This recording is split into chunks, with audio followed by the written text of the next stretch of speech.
Welcome to my channel. I'm Elizabeth Liz Machette, and today is Magical Astrology Magic Mirrors with astrologer Robert Passetti. Welcome, Robert. Thanks for joining me today. Thank you so much for having me. This is amazing. I really enjoyed the first magical astrology we did on the planetary charities, and I'm excited to delve a little bit deeper now. It, reach out to the planets a little bit more clearly and see what we can come up with from a magical standpoint for our viewers. I'm very excited to see what you have to share with us. So, we're going to start out. Robert is a consulting astrologer. He does vibrational and psychological techniques, and his website is deepearthastrology.com. And I'm an astrologer, author, and intuitive, and you can reach me at a lightpath.com. And we look forward to hearing from you. So go ahead, Robert. So this is magical astrology, planetary mirror ritual. Um, we did our first session with magical astrology on the planetary charity, and that was essentially about building a relationship with a planet. But that was really kind of almost a one-sided thing. We weren't really expecting much from the planet. We were just, reaching out, saying, "Here I am, there you are, I respect you, know me." Now, with the planetary mirror ritual, we're going to start some receptivity and start, kind of a communication with the planet using our natal charts through a magical technique based on the work of Franz Barden. So, this technique is based on the soul mirror work of Franz Barden. And these are tools. We are actually going to have a polarity of objects. They can certainly be mirrors. That is the initial thought. But you could also think of the mirrors as kind of a conceptual idea, as the black mirror kind of holding the things that are not great about ourselves that maybe we want to change or look into, whereas the white mirror are more of the positive qualities that we have that reflect us in a better light. And that is really key to this is, mirrors reflect light. And that is the nature of the planets themselves. They are all reflecting light, and that's how we really see them. You can go back to the last one. I wasn't. So what these do is we're really cultivating a discipline of self-analysis and introspection. And we're going to really see how these planetary forces express themselves in their multivalent forms within the natal chart. So, what does multivalent mean? Multivalent means that these planets don't mean one thing. They don't express themselves one way, even when they're in a zodiac sign. Venus can be our values. It's the way we love. It's the way we give love. It's the way we receive love. It's our connections. It's our aesthetic. So there's a multiplicative manner in which these planets really interact with us and we interact with them in our lives, in our natal charts. And these mirrors, we're not really just looking to describe the psyche. um, we're using them as a method to build character and alchemize the qualities through their multivalent natures into something that maybe we feel can be more balanced, more luminous, bringing it to the forefront, or more simply more empowered. That's great. Thanks. Ready for the next slide? Ready, I'm ready. So this is based off of the work of Franz Barden, and I really do feel like when you're being inspired by a magical technique, you really should give credit to the person that's due, and the listeners should also have an idea of what they're getting into or who they're dealing with. And Franz Barden is by far one of my favorite figures in the magical community. He was a 20th century magician. He was a Czech occultist, mystic, naturopath, and teacher of hermetics. Um, he's really best known for the practicality and universalism of his tradition. It's not so much established through a connection to a specific dogma or technique or school of thought. These are really universal skills that we can tap into when we're talking about Franz Barden to build ourselves as a magician. And he dedicated his life to practicing these hermetic principles. And even under some very difficult political circumstances. Might sound familiar. So he offered three books that were really very influential to especially 20th century magic. It was the initiation into hermetics, which is what we're going to be deriving today's work with, the practice of magical evocation, that's more about spirit work, and the key to the true Kabbalah, which is Kabbalic work. And they do really act as a step one, two, and three. So today we're focusing really on step one of book one.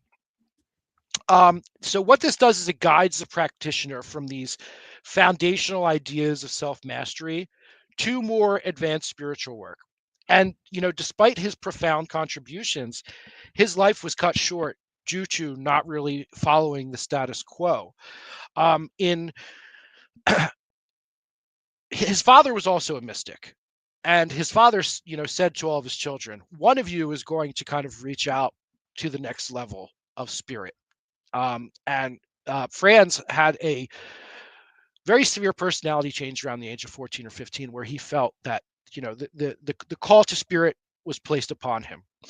And he, at that point, he started studying to become a naturopath. He started studying hermetics.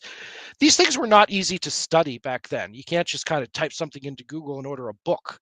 Like getting access to hermetic teachings was not something that was really readily available. Now, keep in mind, he was born in 1909. And this was the 20s, the 30s. He was actually arrested by the Nazis for his spirit work.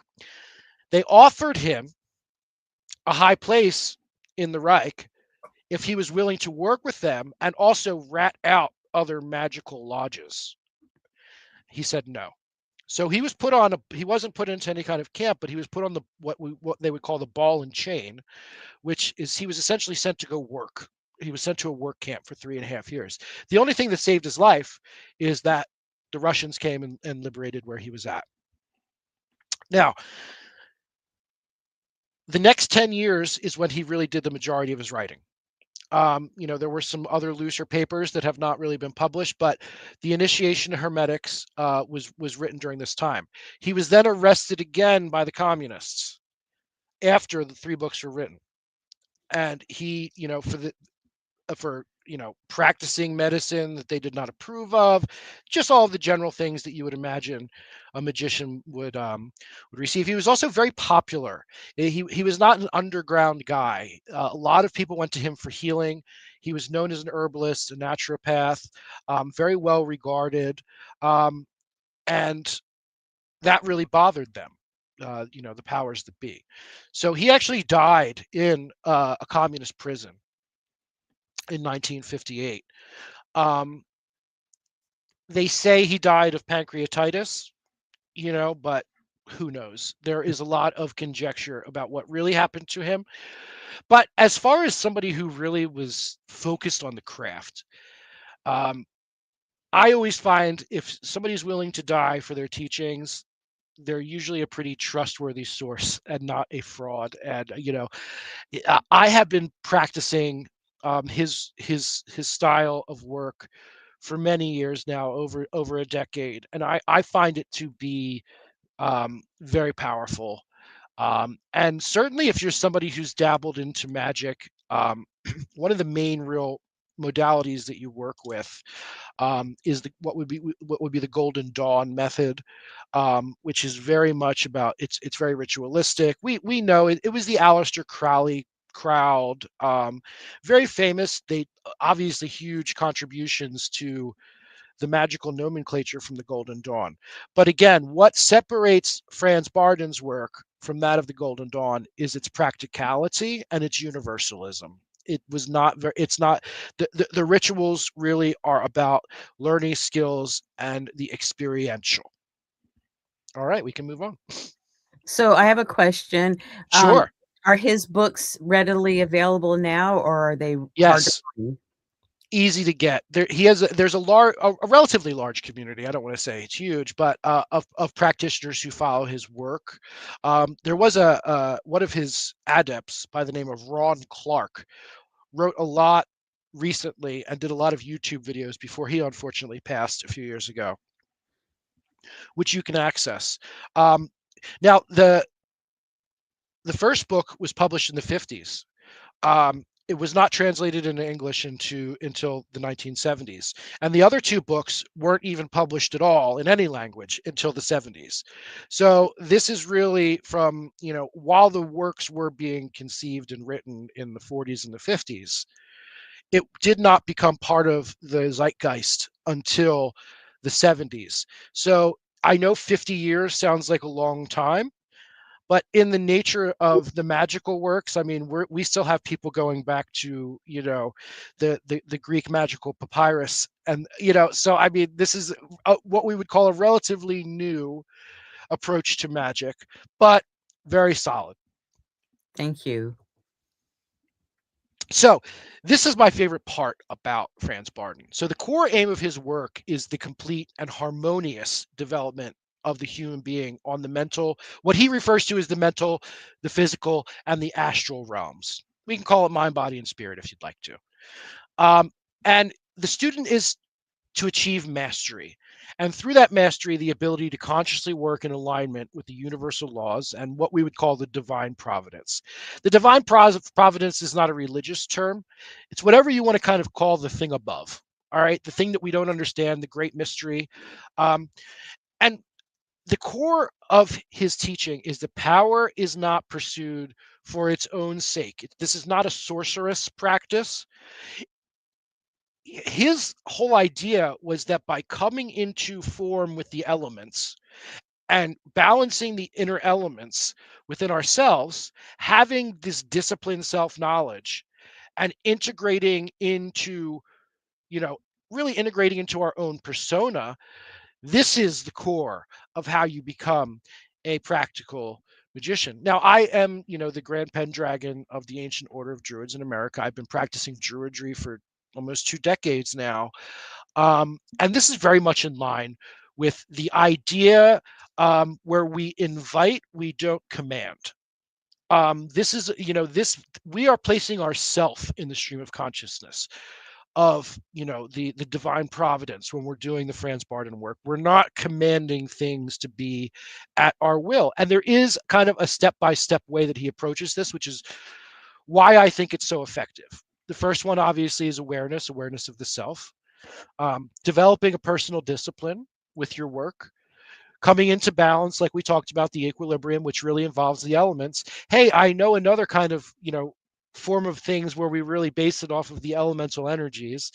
When we look at the stars, it's called astrology. It's very, very, very harmonious with astrology. Visualization is a big idea with Franz Barton. That's where we really start to get into the more advanced work with him. Um, Projection, our ability to kind of like detach from ourself and manifest our consciousness through different phases of existence within the world, and ultimately agency. It's when you do this, you for a long time, you start to really feel a different sense of self and how you fit into the collective. And that's really an important concept right now, because we have this Saturn Neptune at the world point in Aries that just happened. And that, in so many ways, is really opening a portal to a whole new world. We look back at past Saturn Neptune conjunctions, like the one in Capricorn was in 1989. That was all about, kind of authority. That was, we saw the Berlin Wall fall. We saw, this was the Exxon Valdez accident, was in 1989. That's when we kind of saw our corporate masters were not on our side. Maybe they weren't the good guys, and we also saw the Tiananmen Square incident as well in 1989.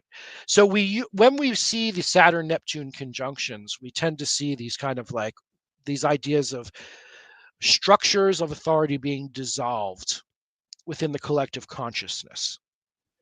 And now is a time when we can really reclaim things. The last time that it happened at 0 degrees Aries, or at least close to it, I think it was like between 0 and 1, was like 450 BC. That was what we would call the beginning of the axial age. That is when all of these religions that we still follow today, the Abrahamic religions, a lot of the Indo-European traditions, they all kind of formed independently and at the same time during this era around 450 BCE. So we are now entering into a new kind of age of what we would consider consciousness, which Neptune can certainly represent. We're dissolving the structures around us and stepping through the portal of the Aries world point. Do you have any thoughts on that? Am I getting too metaphysical here with what you think it stands for? No, I think you're right on, and, it's like creating a new structure for sure, and, with that Neptune energy, being open to new ideas and dreams and visions. I think you're right on. Do you have any placements around there? I'm curious. Of 0 degrees Aries. Yeah, Well, for the Aries point, my ascendant's really close to the Aries point, but it's with a different sign because it's Cancer. But right.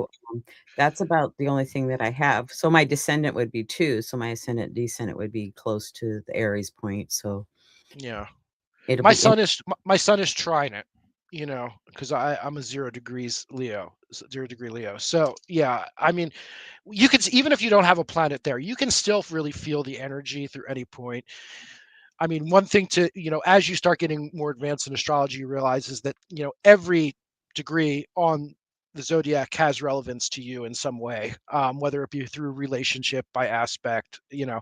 So yeah, we can keep going. Well, and it's in my 10th house, the Aries, the 0 degrees Oh, Aries is in my 10th house. So, like I shared before we got on, I'm really rethinking of how I want to spend my time and energy moving forward. What things are valuable to keep spending time and energy on, and what maybe needs to go to allow something else to come in. is your 10th house cusp also ruled by Aries? Well, if you do whole sign, it would be Aries, but if you do um, Porphyry or Placidus, it's Pisces midheaven. So. Oh, that's beautiful. It's the spiritual warrior. I definitely see that within you. That's awesome. So let's just start at the beginning. And this is really, this might seem like the most mundane thing, but it's also the most important thing. And the reason why, before we get into it, is because we tend to look at our charts and really base it on our kind of own romantic view of ourselves. There's nothing wrong with that. I mean, that's what you're really supposed to do. You're looking inward, you're in that kind of seventh harmonic space of kind of digging down deep into the self, seeing how you fit, seeing how the archetypes work together. um Not often do we take really what does it look like from outside of me.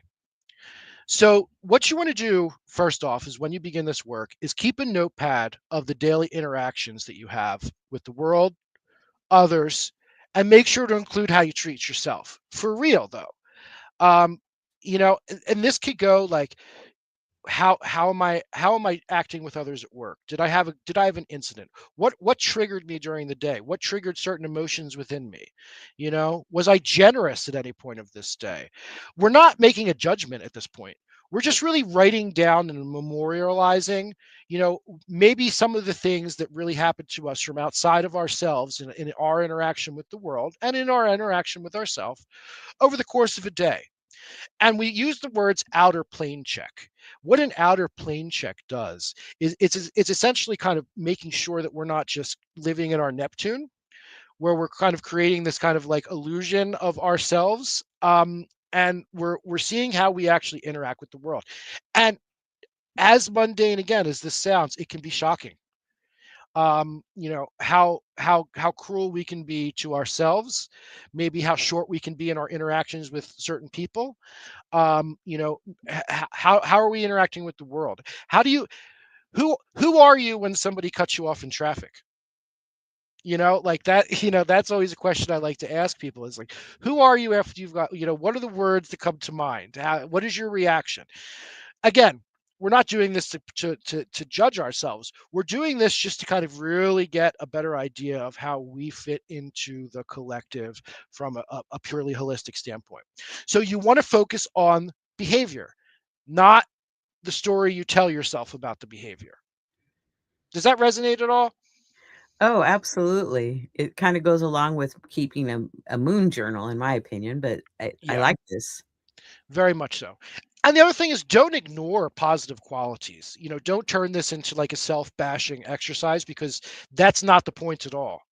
And listen, sometimes when we do this work, we realize that some of the things that we consider positive qualities may actually be harboring some darkness in there, that is affecting you in a negative way.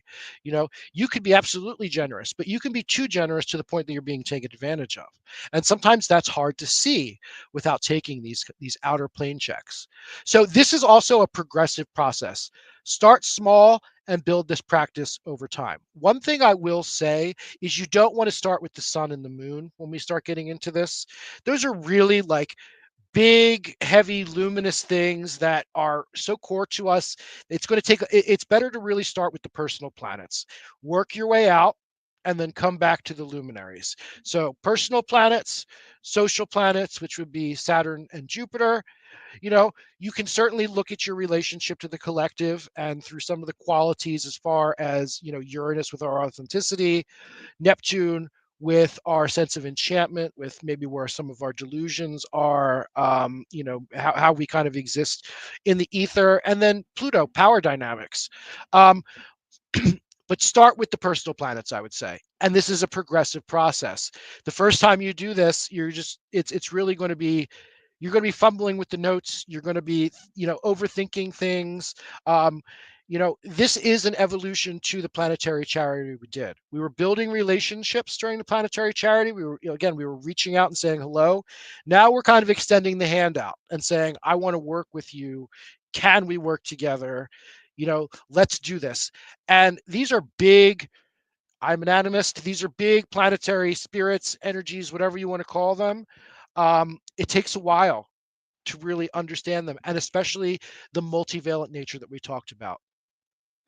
And those of you that might not be familiar, the personal planets are Venus, Mars, and Mercury. So, and if you don't know that much about astrology, I would still say do this progress report or this behavior awareness exercise, and might be a way to start learning the planets. Yeah, absolutely. It's a great way to learn the planets, and it's also like we're going to get into how you can really study the planets as well to get a better idea of how that all fits together. So this is what I want you to draw when you do it. I want you to just make a big plus sign in the middle of the page, and I want you to put, doesn't matter the order of the elements, earth, air, water, and fire. Instead of getting into just the planetary archetypes, instead of getting into trying to, do this cadence where we have to, okay, well, this is the planet, and this is the zodiac sign, and this is the decan, and this is why it's this way. Let's just think elementally. Okay. When we're talking about earth, we're talking about things that are kind of solid, um, physical, how we kind of interact with ourselves with the world from the idea of things that are corporeal. Um, Water, it's the emotional realm, it's the dream realm. Air, it's the intellectual zone. Also, communication and relationships usually fall under air. And then fire, passion. You know, you'll usually find, don't worry about getting something wrong. Oh, this doesn't belong here, because sometimes these things are coming from multiple elements, these, compound elements all the time. So for Earth, some smooth traits, some traits that we would consider white mirror ideas are endurance. Being able to just kind of work hard is a gift, especially as you get older and you realize how finite those things are. Humility, patience, the ability to kind of stay slow and maintained in the world. Practicality, knowing what you have and being real about it. Strength, being strong, that could be emotional, that could be physical. And stability, um, when we're doing the mapping over the course of the day, do these words pop up? um, and then some rough things like, with earth, I know that depression is usually a water word, but I often find that depression is really a lack of motion, and we feel like there's a lack of motion in our lives that leads to depression. So again, that's just a way that a word can work in multiple elements. We can be domineering. We think we know everything, and we need to kind of oppose that will upon everybody else. Greed. We want all the shinies. Laziness. We're just not getting able to get motivated. We can be melancholy. Again, that's another usually a water word, but it has to do with kind of stagnation and the inability to interact with the physical world, and also stubbornness. Stubbornness is a big one in Earth. It's not only I'm not moving, it's I'm not willing to move. With water, compassion, empathy, operating with our dreams, serenity, being at peace emotionally with the things around us, having sympathy for others, having trust in others. And obviously, the rough qualities of water are usually pretty apparent to us: bitterness, fear, hatred, jealousy, sorrow, and spite. All those kind of Sith words. And then we get into air. Clarity. Clarity is really important. We're right now we're in a retrograde Mercury in Pisces. Not a great time for clarity. So if you're able to attain some clarity right now, that is something that's going to be very much a white mirror quality. Communication, just being willing to communicate, not blowing people off, being able to have a dialogue. Uh, grace. Grace is a great word. Offering people grace, offering yourself grace. Grace is just like, let me just let this fall off. I'm going to give them some grace. They might be going through something right now. Happiness, joy, hope. And in air, when we're talking about the mental realm, the roughness really can show through. Anxiety, being two-faced, not being able to, stand up for what we believe in. So we're working for both sides. The inability to come to a decision, indecision, insecurity in how we are, or who we are, or what we think. Paranoia, it's that rumination quality. Or prejudice, it's just excluding ideas from the picture.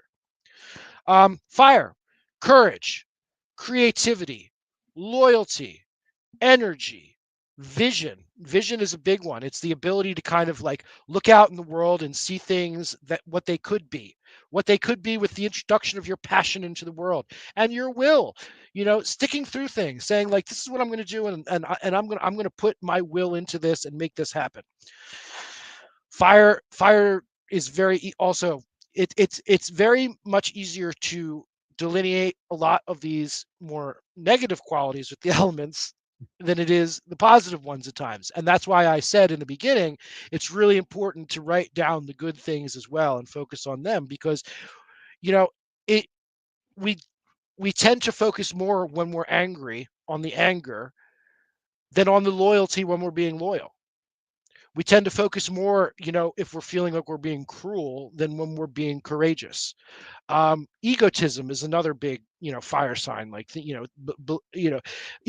ego is really an imbalance of how we feel that we are, our self-worth within the collective. Um, and egotism can also work in two ways. Having too much of an ego can, displace your value, but also not having enough ego, not just being passive, not exerting your will onto the world in your own life or within the relationships. It can lead to getting walked all over. Vengeance, violence, and possessiveness. So this is my list. Please use those words. I just wanted to make sure that everybody had a good start. um, and then, put this map together. Um, and then what we're going to do, we can go to the next slide, is we're just going to take some points from our notebook, and we're going to really place them into where we feel that they are. Okay, so we're using Brie Larson's chart. We use Brie Larson's chart for the planetary charity as well. So we're going to pretend that this is a consultation, or we're teaching this technique to Brie Larson. Brie Larson is a wonderful actress, director, writer, very talented. Sure, she's a wonderful person. There was a lot of talk, though, about maintaining relationships when in a professional setting. That can be difficult for some people. How we are with our friends is completely different than how we are with in a work environment. Um, the expectations are different. The I'd say the stakes are higher at work.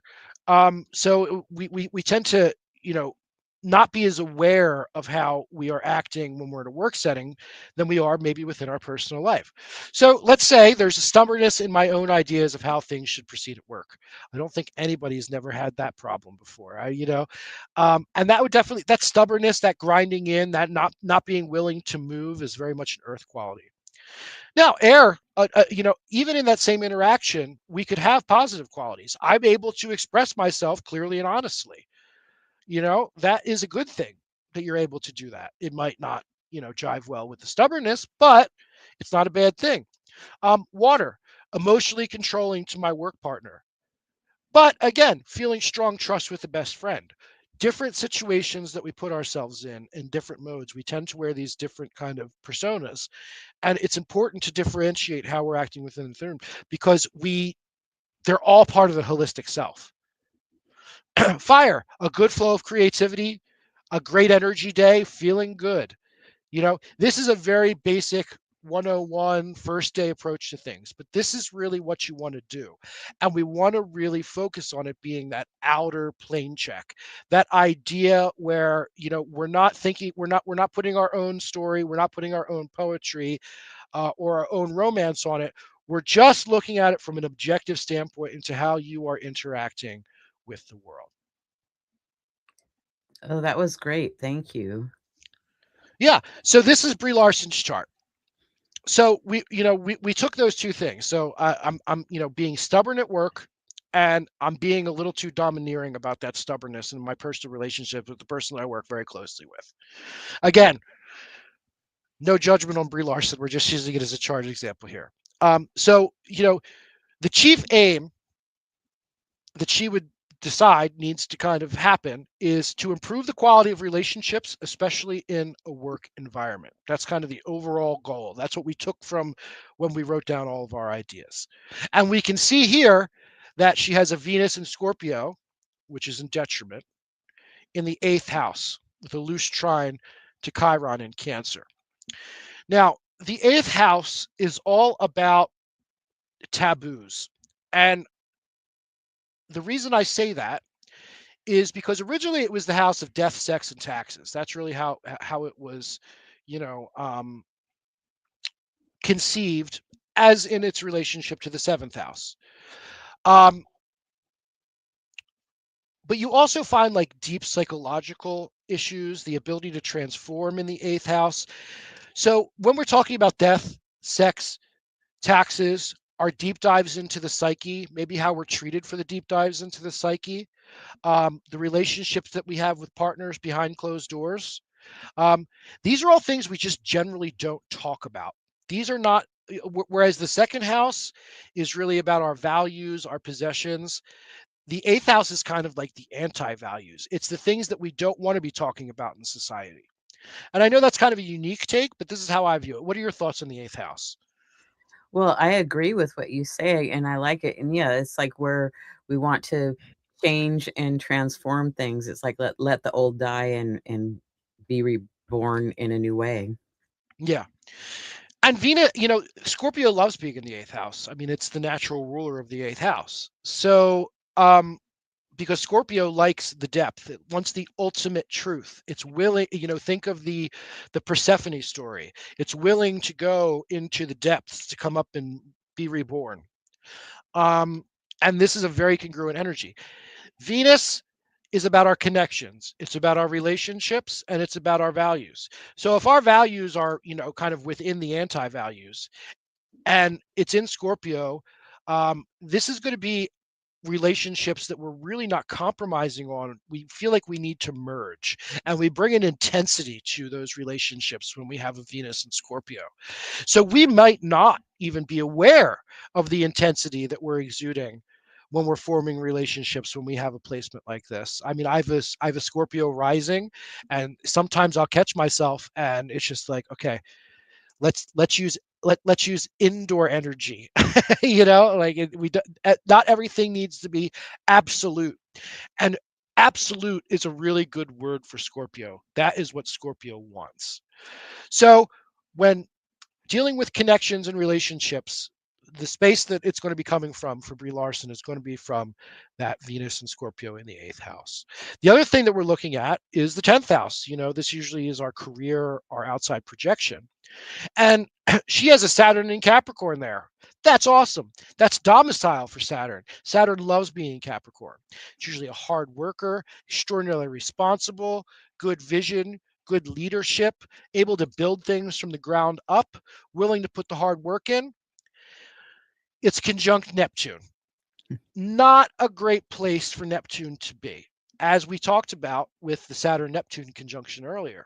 And we talked specifically about a Saturn Neptune conjunction in Capricorn being something where we really dissolve authority. So, this can be in the 10th house, that's our career. There's a lot of potential for success here, but there's also a lot of potential for us to have delusions about who we really are in the workplace and how effective we are. Should we are we being as responsible as we can be? Neptune brings confusion to any planet and dissolving to any planet that it touches.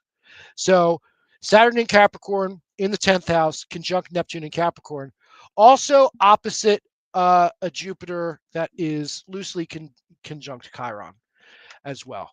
So that is already going to be fighting some internal things as far as growing up, authority figures, you know, being the heal, having to be the healer in the home or needing healing in the home. Um, it's ruled by Cancer, though. This is somebody who has the ability for like deep nurturing. Um, Cancer loves Jupiter. It's the exaltation.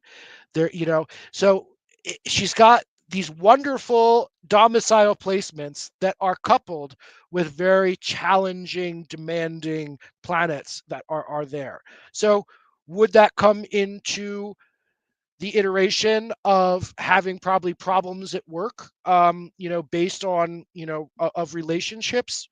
Yeah, it could. Yeah, big potential for growth in those areas for sure. Absolutely. Yeah. I mean, and I as time goes on, Chiron wants to be the healer more than the wound. And as long as we feed that, especially with Jupiter there, where we can take these big acts of healing and, that really fulfills us and gives us meaning, especially in like a home environment. Um, you know, that's something you're going to protect. Cancer is very protective as well. It's tribal. It in the sense that if you're in the cosmic egg of Cancer, they'll do anything for you. If you're outside the egg of Cancer, well, there's going to be a little bit more. What would be the right word? You have some Cancer placements. Um, Questioning your motives, making sure that you belong in the family unit. It's a tough shell to crack. Absolutely. It's like, cancer is the animal that represents it, and it's like they have that shell to protect, Mhm. but they're really soft and gooey on the inside. Yes. Once you're in, you're good to go. Absolutely. Yeah. So I wanted to, I want to clarify this because um, planetary remediation, which is this would fall under that kind of umbrella, I would imagine, is generally about correcting or easing the negative influence of a difficult planet. This is often performed through rituals, mantras, talismans, or charity. Its goal is to pacify or strengthen a planet to reduce harm and restore balance. Okay, that's one way to look at it. I don't necessarily think a planet can be remediated in the sense that you can put a washcloth to it and clean it up. I am more of the idea that we are integrating planets with this work. It's about fully embodying, accepting the shadow of it, um, whether it's challenging or supportive, and finding its place within the psyche. So instead of fixing it or avoiding it, it's integrating it to understand what's happening, expressing the planet, and then really evolving ourselves through the planet's archetypal lessons and cycles. And this is what Franz Bardon was talking about when he's talking about the way to really become that powerful magician, that person who is through entering that stream of the universal consciousness. What are your thoughts on remediation? Are you a remediator?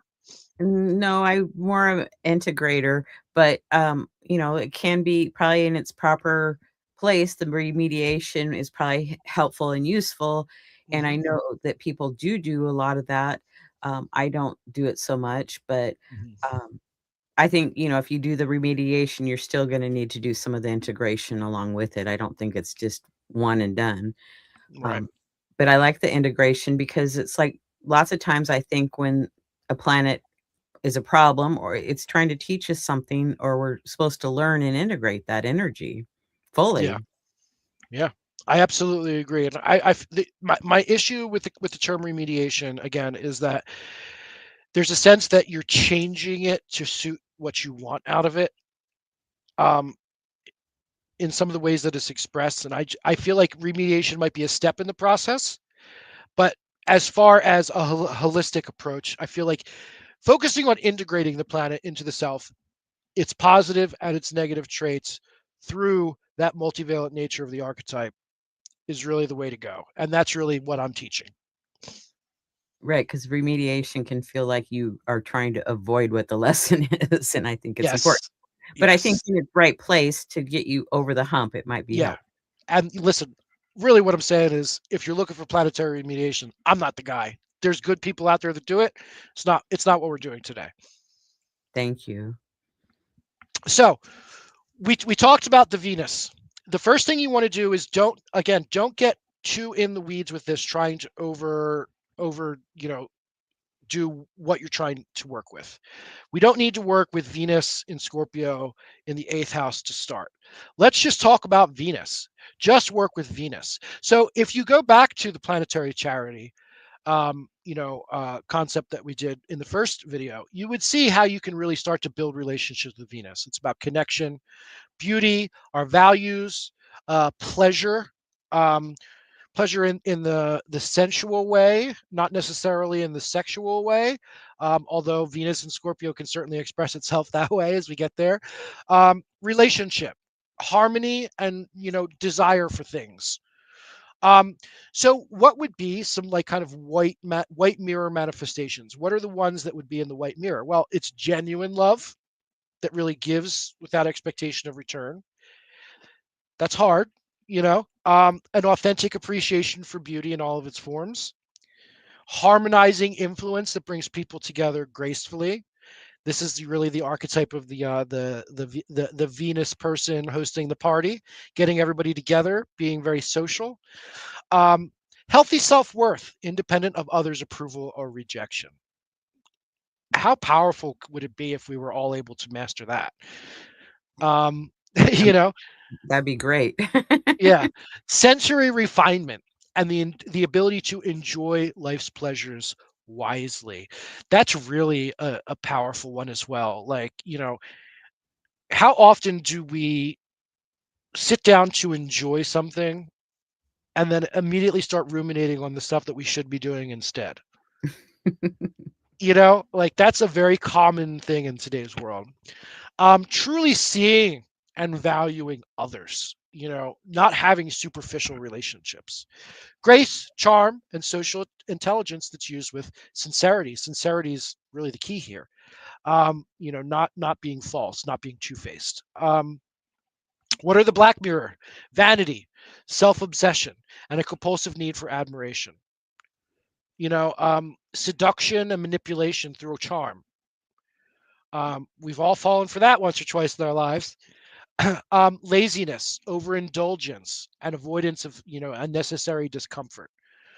Um, that we can see that leading to substance abuse issues. We can struggle with our weight in those capacities. I certainly have.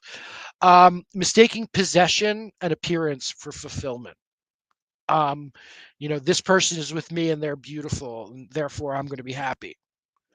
um Jealousy, envy, and being covetous of others' possessions. I mean, that's a 10 commandment.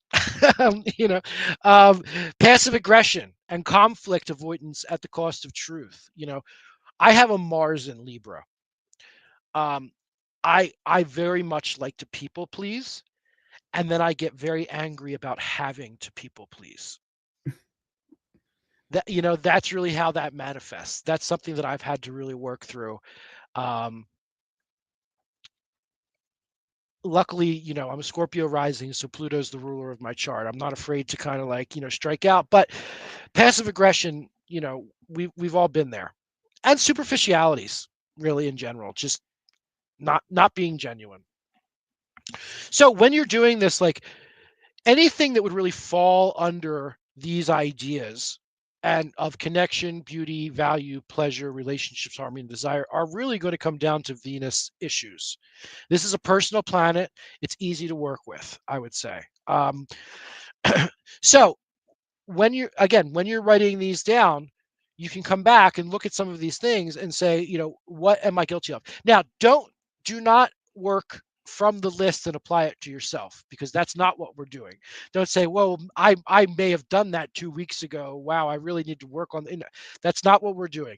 We're taking the notes from a 1 day experience, from an outer expression, and trying to find some meaning in it. Do not use this as a method to judge yourself or to put yourself into any kind of space, because that's just not how it works. Well, this is great information. I'm so happy you're sharing it with us.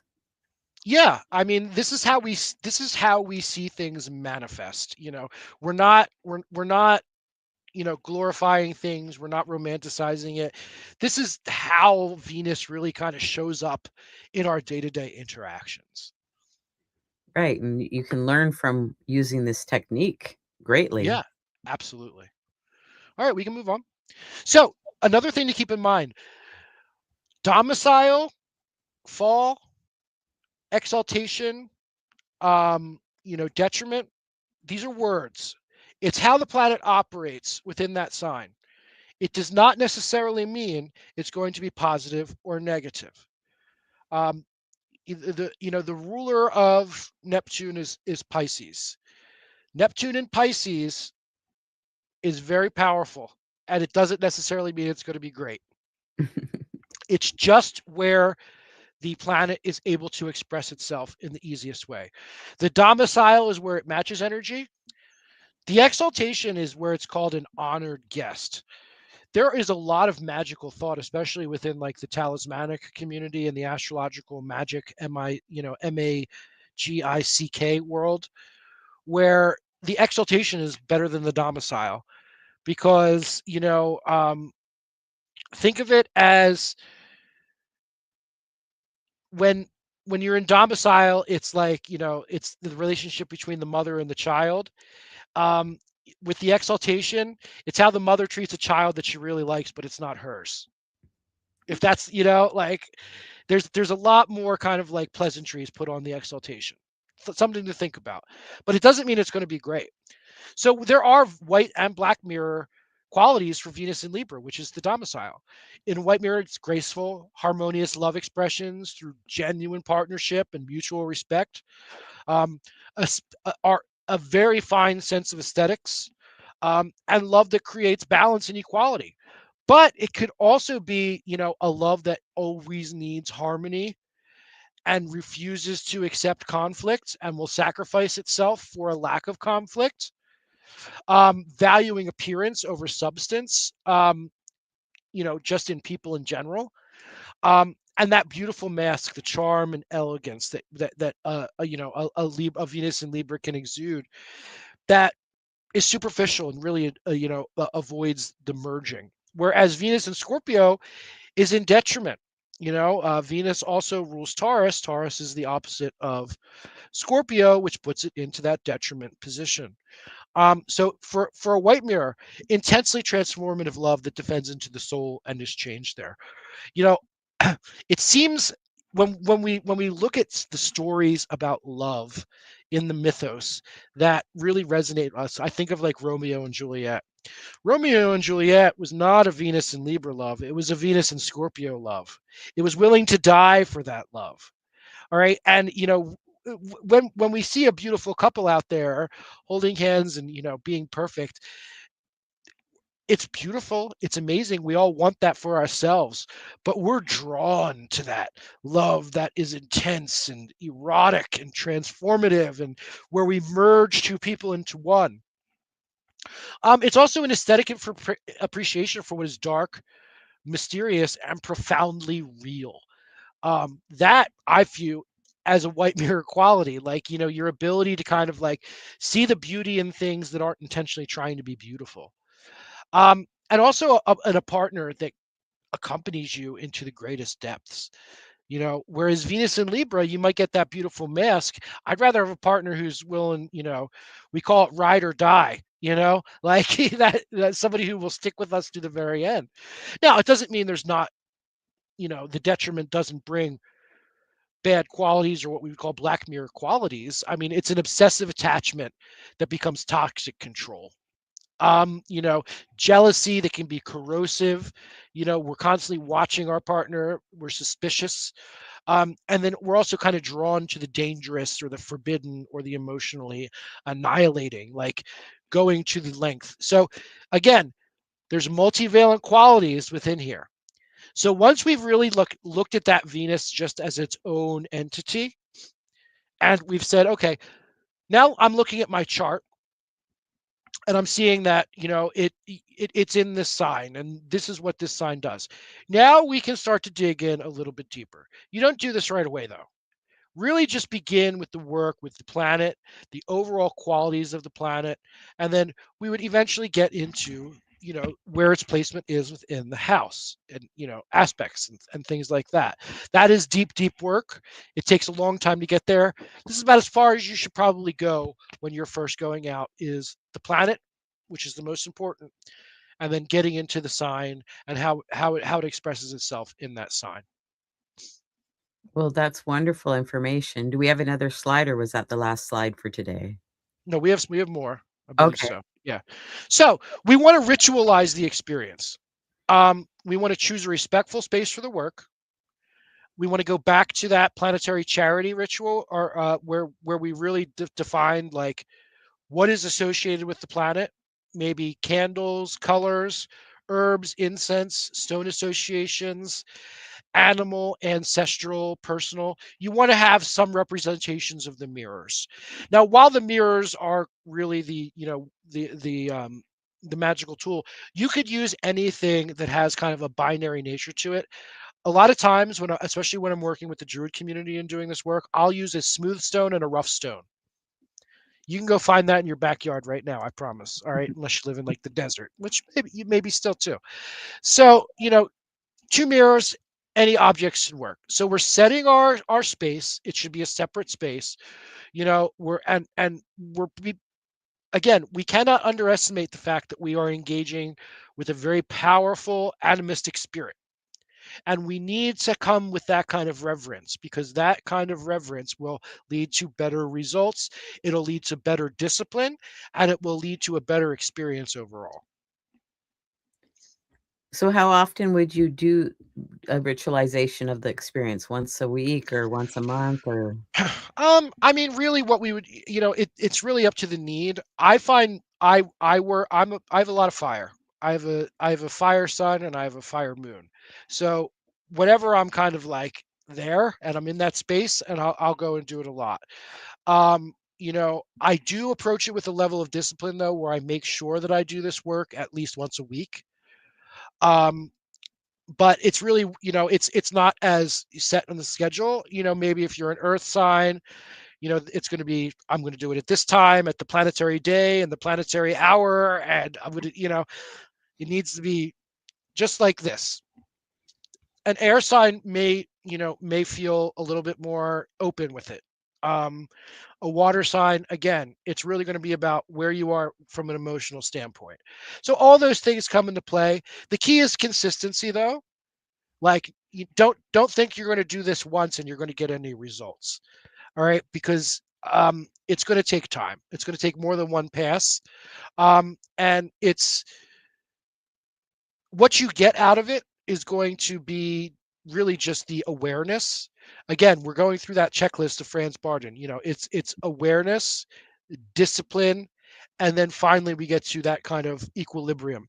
We're aiming for equilibrium.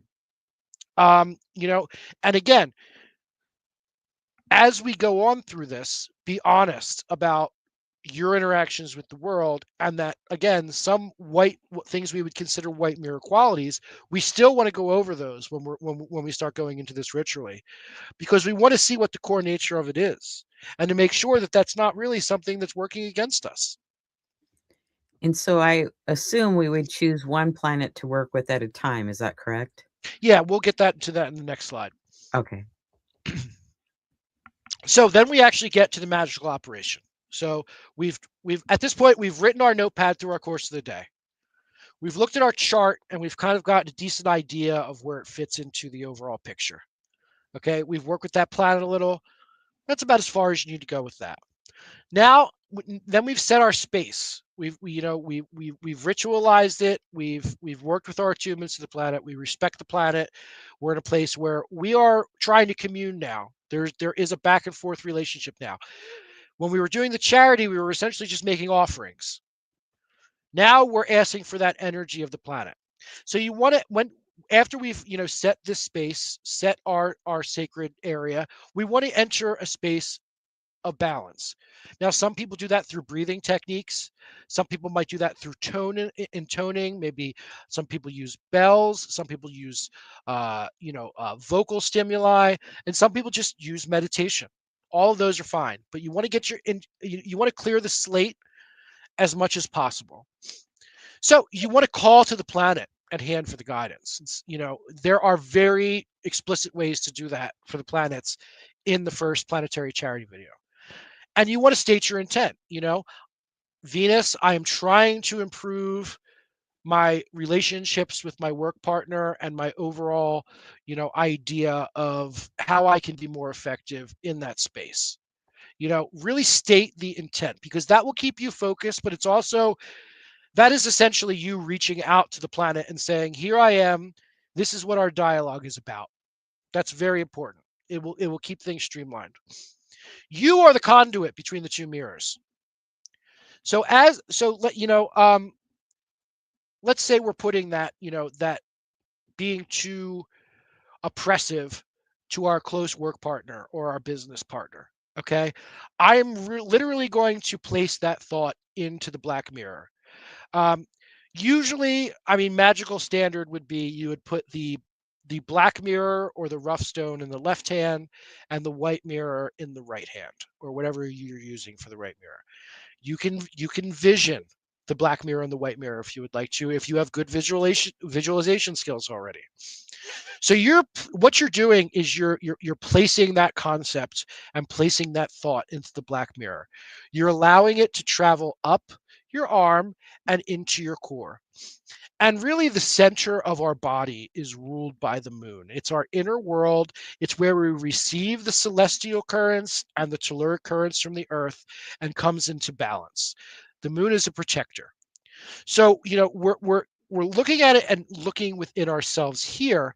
We're taking that outer idea of how we interacted with the world through our notebook, and now we're putting that outer work into an inner work.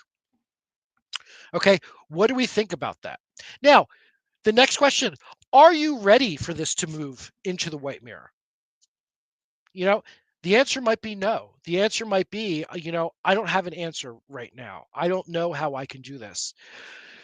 Usually the answer is will, is the ability to, is, it the same power that, a 30-year smoker uses to cold turkey one day is the power that we use to transmute things from the black mirror to the white mirror. It's a decision that we make, that we apply will to make foundational changes in our life. So we've now identified the issue from an outer standpoint. We've looked at it objectively. We've brought it into our inner world. We've been able to bring this idea into balance. This is something that's good for me. This is something that's going to help me integrate with the collective, integrate with the elements, integrate with the universe, and I want to change this. Then we make that decision, and we decide, what is the white uh, mirror quality of this? What is the opposite of what I was doing? How can I use the multivalent nature of this planet and the zodiac to turn something that is not great and that I want to change into something that is going to be good? So that's the idea of giving it polarity. This quality needs a home now. Just deciding I'm not going to do it anymore is not going to be effective because you're not going to have the response ready for when that boils up. And that is what the white mirror quality does. So, what is a better version of this home than the black mirror? We can go to the next slide. So, we were talking about Venus and Scorpio, it's in detriment in house eight. So, if I was consulting Brie Larson, or Brie Larson was working this, was watching this. So she entered a balanced state, breathing, tone, meditation. The call to Venus for being less emotionally intense with my work partner. We relive the quality we would like to alchemize. We bring it from the black mirror into ourselves. We decide what is this, how is it affecting me, and how can I bring it into balance. We decide I'm absolutely ready to do this. This is going to be good. It will improve my life and my work life as well. So, what is the white mirror quality? I am going to focus on collaboration and channel my intensity into transformation versus control. So now I've used the exact same powers that Venus gave me from a white mirror, a black mirror standpoint to transmute this into a white mirror technique and a white mirror skill. Now, how powerful could that be? I mean, if you are somebody that is super intense with people to the point when you're emotionally domineering, and suddenly you're somebody who comes to the realization that I'm going to be collaborative and I'm going to put this into transformative ideas and helping them have transformative ideas. What's the difference that's going to make in your life? Well, I would say that'd be a big one and that you're easier to work with. Right. So this is essentially the operation from a holistic standpoint. Now this is working with a single planet. When we can go to the next slide. When we work with multiple planets, so this is when we're talking about an aspect with a planet that is bringing out negative qualities within a planet that is working. You want to focus on the planet that's in need. You don't want to focus on there's a double negative rule in magic. You don't really want to use the word not or no, or in we want to focus on empowerment, not on depowerment. So when we're working with multiple planets, we want to focus on empowering the planet that is in need. There's nothing wrong with having a Saturn in the 10th house in Capricorn. you know Now Neptune in Capricorn in the 10th house might be a little bit more of a challenge. So when we are working with Saturn, we want to empower Saturn. How could Saturn conjunct Neptune in the 10th house, which we've identified as the career, or the our outer reputation, in the world? We could have chronic confusion. Oops, Robert lost his connection there, but hopefully he'll be right back with us to finish this up. Okay, here he comes. I'm letting him back in, so he should be here momentarily to finish this up. There you go, Robert. You're back on. I would like to say that that was a technical issue, but it was just my Italian hands talking too loud and I hit the keyboard. My apologies. Um, so yeah, it could lead to chronic confusion about our vocation masked by kind of an over-controlled public image. And that sounds like a big sentence, but it's really kind of just like that concept of faking it until you make it, put to the nth degree. Doesn't work real well after a while. Delusion about the impact of our work. We talked about that earlier. Building a career out of obligation while secretly mourning something that a lost dream. Feeling that we always have to be so responsible that we don't follow our enchantment within the world. Fear of public failure. Projecting competence and authority while privately having imposter syndrome. I've been there. A reputation shaped by kind of sacrifice, exhaustion, and a quiet martyrdom. Clinging to a respectable path long after it has drained meaning from the life. That kind of works with that idea of building a career out of obligation. Being drawn to institutions that promise purpose but kind of demand us to erase ourselves. That's very common right now for a lot of people. Oscillating between these big fantasies of where we're going to go in life and then, not doing anything to actualize it. And also feeling invisible in success and exposed in our vulnerabilities. So those are ways that we talked about, especially with the opposition that she has with that Cancer Chiron in the fourth, you know, feeling out of place in the home, feeling like, even though I have this wonderful Saturn, what am I going to do with it? So we can go to the next slide. So, what are the white mirror qualities of Saturn? All right. It's all about discipline.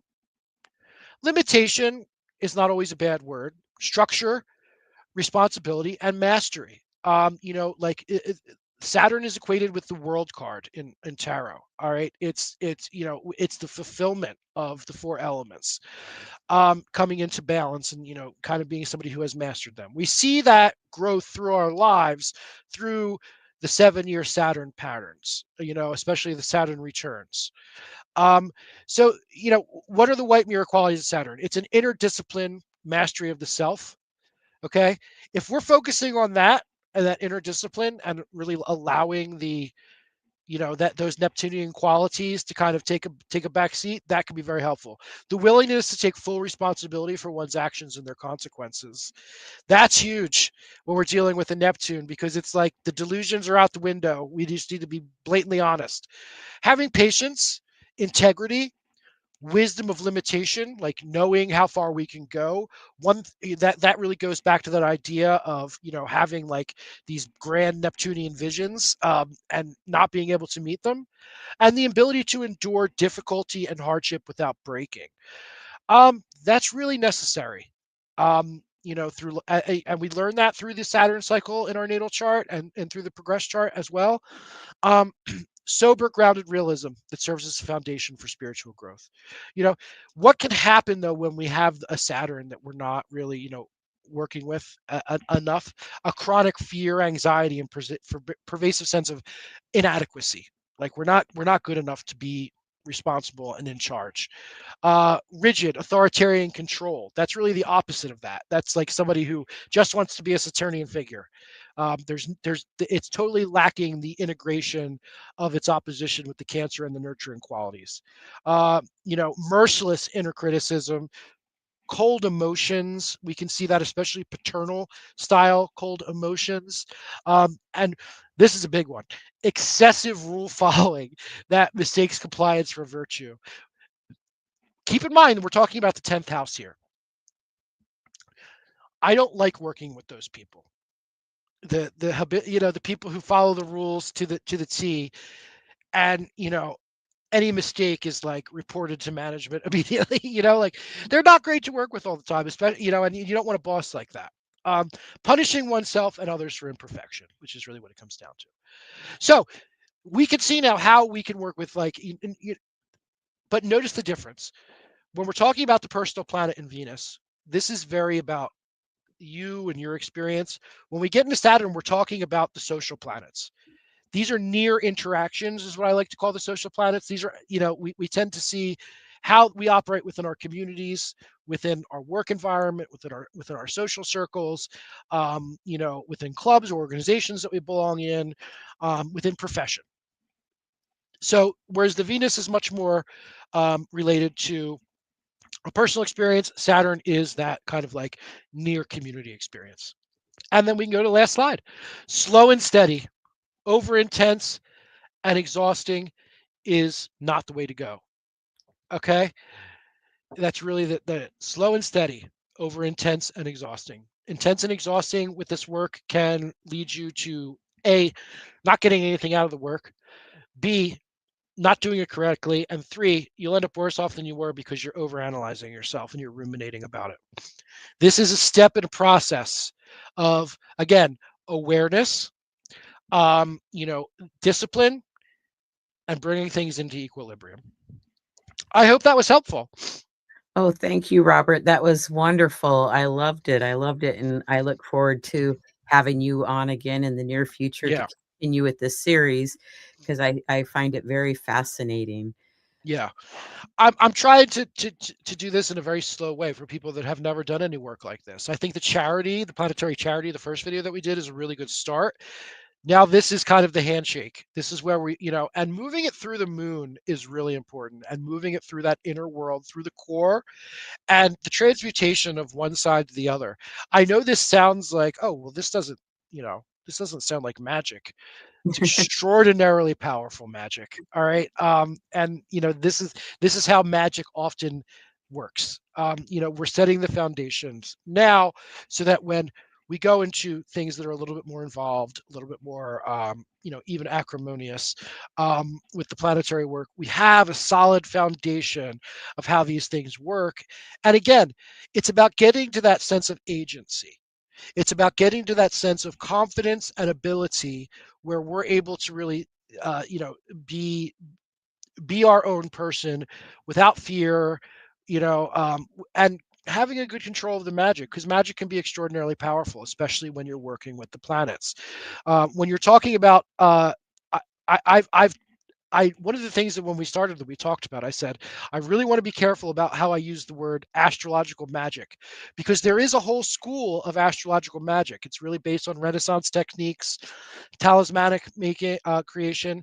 And one of the things that I find with astrological magic, and I do it, so I'm not, there's nothing wrong with it, is that there's often you're often finding reasons not to do magic. Like, oh, well, this Mercury's in retrograde here, and it's at the antisia of the moon, so this is what we're talking about now, is magic that you can do for yourself at any time. And next time, I think we're going to start getting into working with connective spirits, and spirits that can kind of bridge us and leave us with boons, little trinkets that we could use to empower our lives. Oh, thank you. This was fantastic. I want to thank our audience for joining us today and those that come back and watch at a future time. And Yes, thank you so much. Thank you, Liz. I look forward to our next episode. And Robert's going to join me with a couple other astrologers for spring equinox in the end of March. Hmm. And then we'll probably be back with another episodes of magical astrology, April or May. Yep. So both Robert and I do consultations, and you can reach me, Liz at alightpath.com, and Robert at deepearthastrology@gmail.com. I am behind on my emails, so if you send it, I promise you I will reply. I'm a little bit backed up right now. That's good to know. Yeah. And then you want to tell us what else is going on with. Yeah. I'm also on the faculty at the Center for Relationships and Astrology. I really do believe at the core, the whether we're talking about people, or we're talking about concepts, or we're talking about other things in the universe, that the zodiac really is about relationships. That's, the aspects in our charts really define who we are, and those are relationships within themselves. I also talk on US global currents. This is more about the mundane astrology that's happening up in the world. I do the turning season on Talk Cosmos with Linda Berry. This is a vibrational astrology podcast, where we talk about how the harmonic charts are working within vibrational astrology at the key points of the year, the cardinal sign ingresses. And then I'm also a director of Fractal Cosmos, which is a vibrational astrology conference. We had our first conference last year. It was a smashing success, and we will be doing it again this November. We're very excited, and you can find that at fractalcosmos.org. Oh, thank you. And Robert will be joining me and the Cosmic Connections team to do another Yes. relationship astrology in the near future. And I want to thank our sponsor, Astro Peregrine Software, an astrology software for Mac and Windows. And you can find out more information on astroperegrine.com. Um, Thanks again, Robert. And I look forward Thank to you. having you on again in the near future. And we're going to say goodbye for now and see everybody next time. Thanks.